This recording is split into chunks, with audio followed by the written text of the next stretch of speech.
a group of demonstrators in New Jersey may have gone too far. I'm going to show you an image now, and look, I'm going to let you decide for yourself. It's troubling to kind of look at this. The counter protester is across the street from a Black Lives Matter protesters, and you can see him there mimicking or mocking the killing of George Floyd. He's communicating a message, one that no matter how vile you and I may think it is protected by the First Amendment of the Constitution of the United States. So, should the man be fired from his job? Should he be penalized even further, or not at all? You have no right. You have no right. Voters in Georgia encountered major problems at the polls during Tuesday's primary. Many waited in line for hours due to a shortage of workers and issues with new voting machines.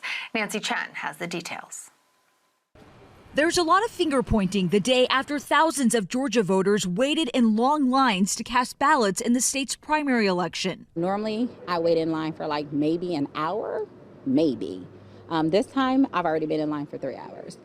Georgia reported problems with new voting machines and a shortage of experienced poll workers due to the COVID-19 pandemic. But some blame voter suppression tactics. I don't think it's the new machines. I do think that there is systematic disenfranchisement of specific communities. There were also issues with absentee ballots in certain counties. The majority of folks I heard had applied for an absentee ballot and it was never processed. And I don't really have an answer for why that happened. It's very disappointing. Georgia's Secretary of State Brad Raffensperger blames the delays on county election officials and said his office is launching an investigation. It's just totally disorganized mess. They had 3 additional months to get ready for this. They've had those machines for 6 months now. But critics, including Georgia's 2018 Democratic nominee for governor Stacey Abrams, say Raffensperger is to blame. Raffensperger is to blame. Raffensperger is to blame. The Secretary of State is the superintendent of elections.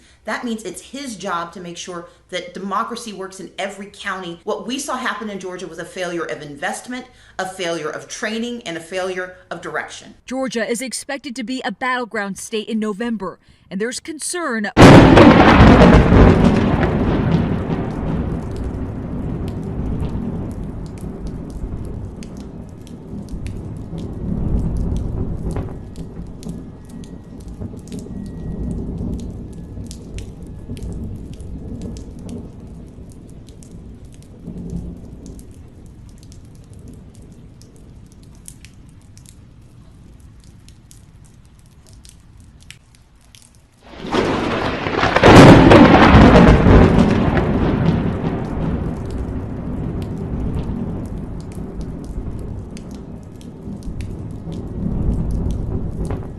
I must feed you!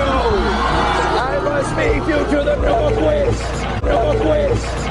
Ah! No, take him! No, take the baby! Take the baby! Don't eat me, eat the baby!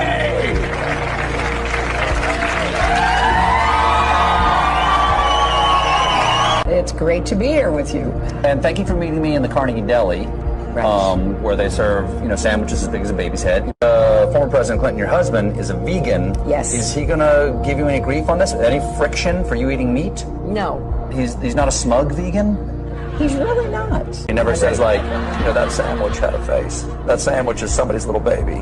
Nothing like that? He doesn't say that. He's a very open-minded vegan.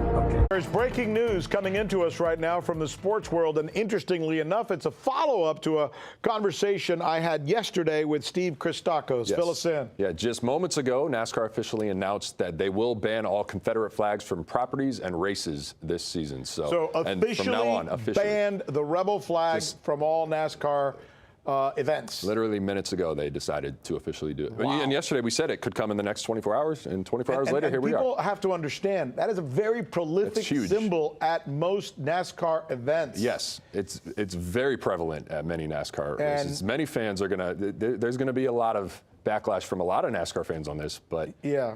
you know, it's but the right thing to do. But many people in the United States, and most notably African Americans, find it horribly offensive. Yes, exactly. All right, let's go to MLS. MLS. Now on to some positive news here, or non-controversial news, I guess, would be the MLS is Back tournament was announced. Now it's going to be a World Cup style tournament beginning on July 8th. Much like the NBA, they're following that format, doing it at the Wide World of Sports at Disney World, but all 26 MLS teams will participate because they were only 2 games into the season. Now let's go to some of the key points of this. Now there will be 54 total matches.